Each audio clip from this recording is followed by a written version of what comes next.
Hello guys, कैसे हो यार। दोस्तों, पिछले लेक्चर में हमने देखा था आपको एथाइल क्लोराइड दो सिग्नल की बात कर रहे थे। अब हम बात करने वाले हैं इसके आगे एनएमआर स्पेक्ट्रम में कुछ एग्जांपल लिए थे, कितने सिग्नल प्राप्त होंगे। अब देखिए दोस्तों, टू क्लोरोप्रोपीन में कितने सिग्नल प्राप्त होंगे। ये हमारी यूनिट चल रही है दोस्तों केमिस्ट्री की, ऑर्गेनिक केमिस्ट्री की यूनिट नंबर 5 है दोस्तों। ये फोर्थ में ये है, फर्स्ट है ये स्पेक्ट्रोस्कोपी। ठीक है, स्पेक्ट्रोस्कोपी ये यूनिट चल रही है। अब देखो स्पेक्ट्रोस्कोपी में हम देखते हैं केमिकली इक्विवेलेंट प्रोटॉन के एग्जांपल की बातें कर रहे थे। केमिकली इक्विवेलेंट प्रोटॉन, ठीक है। तो रासायनिक रूप से समान ऐसे प्रोटॉनों क्या कहा था, केमिकली इक्विवेलेंट प्रोटॉन कहा था। अब देखिए दोस्तों, इसमें क्या होगा, हम बात करने वाले हैं इसका एग्जांपल टू क्लोरोप्रोपीन। किस प्रकार इसको लिखा जाएगा और कितना इसका सिग्नल प्राप्त होगा। 2 नंबर पे क्लोरो है, प्रोपीन के लिए इन के लिए डबल बॉन्ड जोड़ दिया, H3C कर दिया, Cl कर दिया और एक H।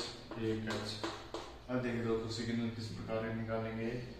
एक नंबर ए सबसे ज्यादा इसके पास है, इसके जो आपस में होंगे दोस्तों ये संपर्क, ये भी ए और ये बी और ये होगा सी। इसमें भी प्रोटॉन है, इसमें भी प्रोटॉन है, इसमें भी है।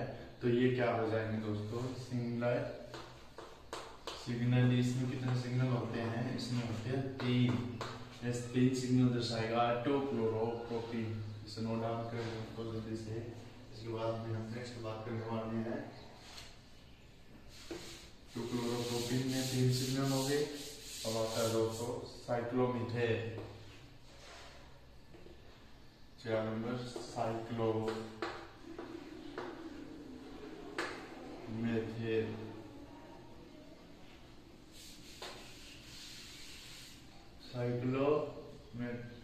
Cyclopropene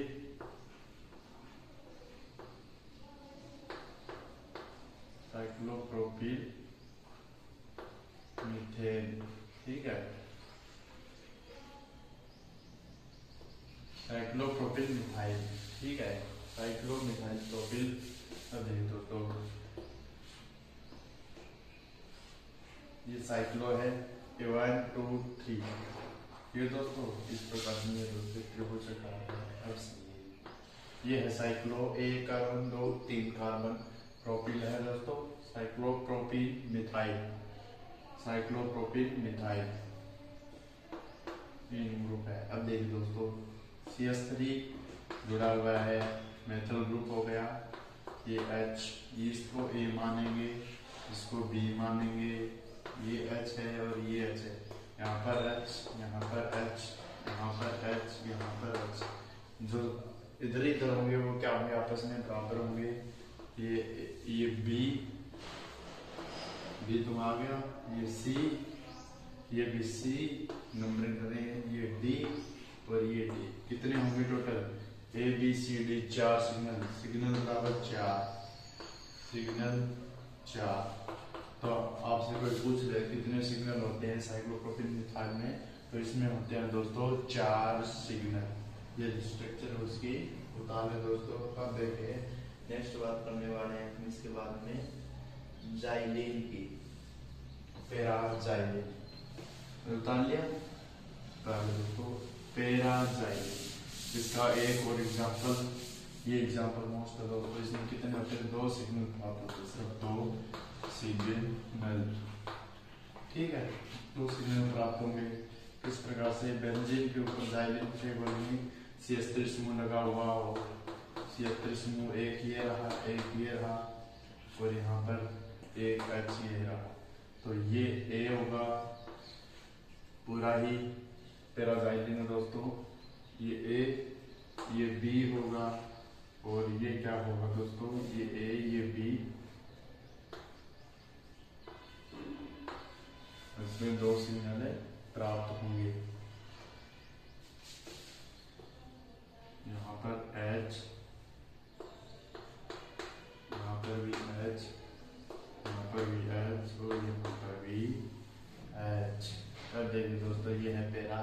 xylene. ये मैं देता हूँ इसको एक बी, ये ए, ये आपस में बराबर होंगे और ये भी आपस में बराबर होंगे दोस्तों। तो देखिए दोस्तों किस प्रकार होंगे, ये है और ये ग्रुप है एच वाला, ये तो आपस में बराबर ए ए या बी बी, ये ए बी बी होंगे, ये बी और ये भी बी होगा और ये सभी ग्रुप आपस में बराबर होंगे क्योंकि एक बेंजीन रिंग बना रहे हैं। ये ए, ये भी ए, मत कहनी बात है, इसमें दो सिग्नल आएंगे, इसे बोलेंगे पैरा जाइलिन। पैरा क्यों बोला, पैरा कौन सी स्थिति होती है, पैरा होती है दोस्तों O M P, ortho meta para, O M P, इस प्रकार से चलते हैं हम, तब आते हैं ऑर्थो मेटा पैरा, तो इसे बोलेंगे पैरा जाइलिन। कितने सिग्नल प्राप्त होते हैं, एनएमआर स्पेक्ट्रोस्कोप में दो सिग्नल प्राप्त होते हैं। केमिकली इक्विलिब्रियम प्रोटॉन के टाइप देखते हैं हम दोस्तों। केमिकली इक्विलिब्रियम प्रोटॉन के टाइप के आधार पर दो टाइप के प्रोटॉन होते हैं। पहला होता है आपके एंटियोट्रोपिक और दूसरा होता है डाइएस्टियोट्रोपिक। पहला होता है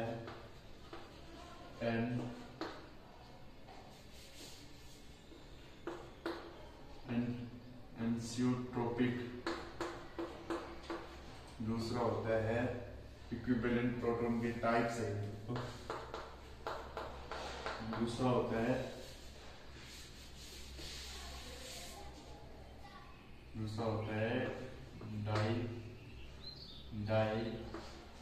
डाइएस्टियोट्रोपिक। ठीक है, अब देखिए एंसियोट्रोपिक देखिए दोस्तों, पहले तो बात करने वाले हैं एंसियोट्रोपिक। इसमें क्या होगा, यानी दो हाइड्रोजन परमाणु होंगे, वो क्या कर देंगे, एक युग्म बना लेंगे जिसे एंसियोमर कहेंगे और इस परिघटना को क्या कहेंगे, इस प्रोटॉन को क्या कहेंगे, एंसियोट्रोपिक प्रोटॉन। एंसियोट्रोपिक प्रोटॉन देखिए दोस्तों, ये प्रोटॉन है, ये क्या बना लेंगे, अलग अलग कर दिया जाए तो हाइड्रोजन परमाणु को क्या बना लेंगे, ये हाइड्रोजन परमाणु अर्थात प्रोटॉन को ये युग्म बना लेंगे। अब देखिए दोस्तों, यहाँ पर CH3 है, यहाँ पर CH3, यहाँ C, तो यहाँ पर Br, ये भी जो बेस बंद है। ठीक है, यहाँ पर हाइड्रोजन लगे हुए हैं। ठीक है, ये हाइड्रोजन, ये अलग अलग दिशा में हाइड्रोजन दोस्तों, एंसियोट्रोपिक। अब इसमें मैंने क्या किया, जेड का प्रतिस्थापन करवा दूंगा, जेड परमाणु के साथ अलग अलग प्रतिस्थापन होगा। लेकिन डाइएस्टियोट्रोपिक में क्या होगा, एक ही परमाणु से जेड का समान रूप से प्रतिस्थापन हो जाएगा। इसमें अलग अलग प्रतिस्थापन हो रहा है, देखिए दोस्तों, इसमें CH3 है, C है, यहाँ पर क्या आ गया, जेड आ गया। ठीक है, और यहाँ पर Br है और यहाँ पर H है। एक बार तो जेड इधर से ट्रांसफर होगा और एक बार क्या होगा, ये कार्बन CH3 और एक बार जेड इधर हाइड्रोजन की तरफ शिफ्ट हो जाएगा। यहाँ पर जेड शिफ्ट हो गया, यहाँ पर हाइड्रोजन आ गया, यहाँ पर Br आ गया। इसे क्या बोलेंगे, एंसियोट्रोपिक प्रोटॉन।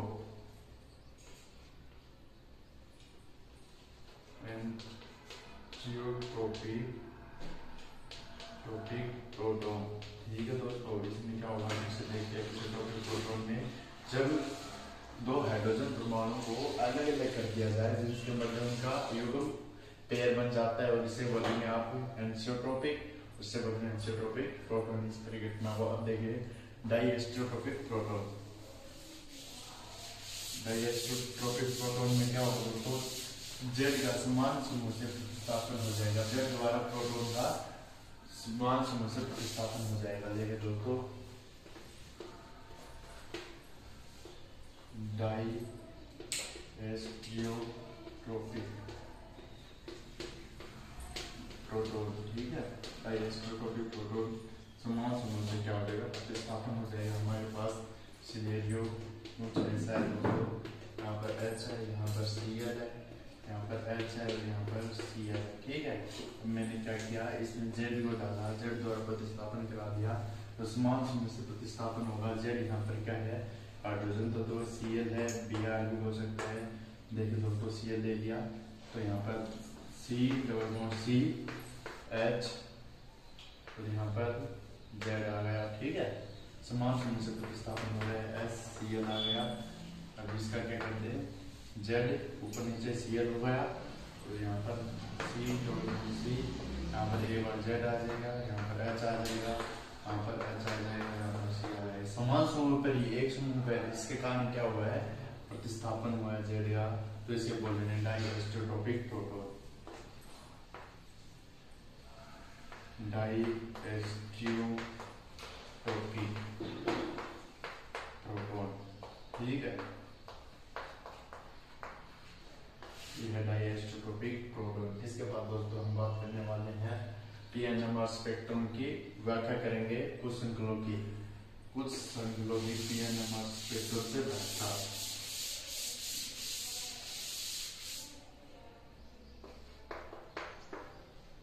कुछ संकुलों की PMR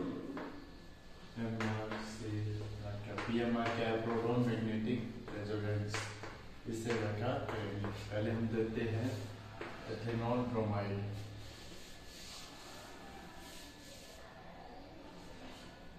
ethyl bromide, ethyl bromide ले लिया। एथिल में दो ग्रुप होते हैं, एथिल ब्रोमाइड CH3, या दोस्तों क्या बताया था CH2, और यहाँ पर Br। यहाँ पर बताया था दोस्तों आपको, ये कौन सा ग्रुप है, ये है मेथिलीन, ठीक है। ये मेथिलीन ग्रुप है। इसका डेल का मान कितना प्राप्त होता है, इसका डेल का मान 1.7 और इसका मान 3.4। ये है मेथिल ग्रुप, ये मिथाइल ग्रुप, और इसका मान 3.4 के समथिंग प्राप्त होता है ppm के ऊपर, ठीक है, ppm। अब देखिए यहाँ पर भी ppm के में ये मान प्राप्त होगा, ये यूनिट है दोस्तों। अब देखिए यहाँ पर जो क्या कहेंगे इसके बारे में, एथिल ब्रोमाइड में सबसे पहले लिखेंगे दोस्तों, इसमें दो ग्रुप होते हैं, और जिसका मिथाइल होता है, मिथाइल का डेल का मान कितना प्राप्त होता है, सेकंड क्वांटम रेजोनेंस का मान दोस्तों यहाँ पर प्राप्त होता है 3.4 इसका मान प्राप्त होता है, तथा ये कौन सी स्टेज में होता है, ये होता है दोस्तों N+1 करके लिखें तो ये 3 त्रिलक अवस्था बनाता है, ठीक है। और ये कौन से बनाता है, ये CH2Br है, ये क्वार्टेट अवस्था बनाता है CH2Br, ठीक है दोस्तों। इसमें N+1 करके लिखा तो क्या होगा, क्वार्टेट अवस्था बनाएगा ये मेथिलीन ग्रुप। और क्या होगा, इसमें क्वार्टेट अवस्था बनाने के बाद जो Br होता है, इसका क्या होता है -I प्रभाव। -I प्रभाव बनने के कारण क्या होगा, एक तो इसी के साथ ही -I प्रभाव, एक इससे इलेक्ट्रॉन पहुंचेगा, प्रोटॉन ज्यादा इसके पास है CH3 के पास, और इसके पास कम है दोस्तों, जिससे क्या होगा, इसका विपरीतण प्रभाव दर्शाया जाएगा, ठीक है दोस्तों। ये होगा इसका एथिल ब्रोमाइड का स्पेक्ट्रम, क्या हुआ है PMR स्पेक्ट्रम से व्याख्या करती है। फिर से सुनने क्या होता है, मिथाइल ग्रुप, इसका डेल मान 3.4 ppm प्राप्त होता है, इसकी स्टेज N+1, इसके त्रिलक अवस्था में यह क्या करता है दोस्तों, स्पेक्ट्रम दर्शाता है। और इसमें मिथाइलिन ग्रुप होता है, इसमें 1.7 ppm होता है, N+1 क्वार्टेट अवस्था में ये आपकी दर्शाता है, क्वार्टेट स्टेज दर्शाता है। और Br का -I प्रभाव होता है, जिसके कारण क्या होता है, इलेक्ट्रॉन घनत्व क्या हो जाएगा, -I है तो मतलब इलेक्ट्रॉन घनत्व कम हो जाएगा। CH3 और CH2 पर ये अलग अलग प्राप्त होते हैं, और ये क्या कारण बनते हैं, विपरीतण प्रभाव का डिसऑर्डर इफेक्ट का कारण बनते हैं। एथिल ब्रोमाइड, एथेनॉल की बात करते हैं। अब बात करते हैं 2 नंबर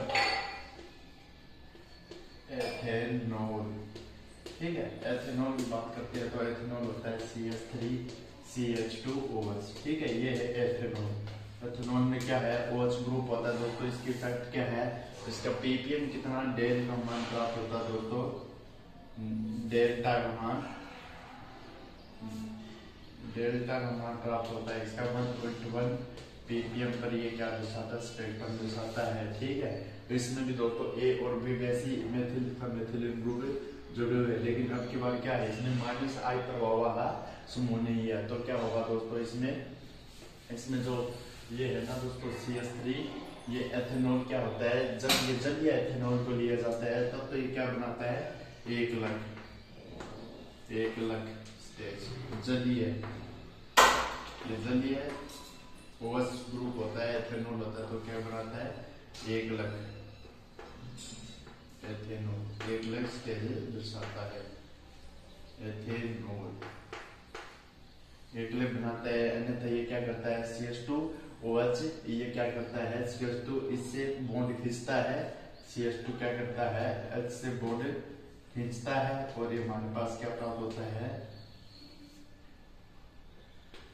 हमारे पास CH2 H से बॉन्ड खींच के क्या बनाता है 4 क्वार्टेट स्टेज बना लेता है, क्वार्टेट, ये क्वार्टेट स्टेज बना लेता है प्रोटॉन ग्रहण करके O समूह। इसमें क्या होता है O समूह ये प्रोटॉन खींच नहीं पाता, इसलिए इस अस्तर से प्रोटॉन खींचकर क्वार्टेट स्टेज बना लेता है। और क्या होता है इसमें, अगर ये शुद्ध अवस्था में यानी जलीय अवस्था में ना हो तो एथेनॉल, तब ये कौन सी स्टेज दर्शाएगा, तब ये आपको दर्शाएगा दोस्तों त्रिलक अवस्था। इसकी तीनों अवस्थाएं चेंज हो रही है दोस्तों अलग अलग कंडीशन में। जलीय में तो 1 लग बना रहा है और ये क्या कर रहा है, जब हाइड्रोजन ग्रहण कर रहा है तो ये क्वार्टेट बना रहा है, और ये शुद्ध अवस्था में क्या बना रहा है, त्रिलक अवस्था बना रहा है। इसके बाद हम दोस्तों टॉलूइन कर देखेंगे, उसका ग्राफिकल शो करके देखेंगे दोस्तों किस प्रकार इसकी व्याख्या करेंगे। तब तक के लिए दोस्तों इस चैनल को लाइक शेयर सब्सक्राइब जरूर करें। ओके दोस्तों, बाय।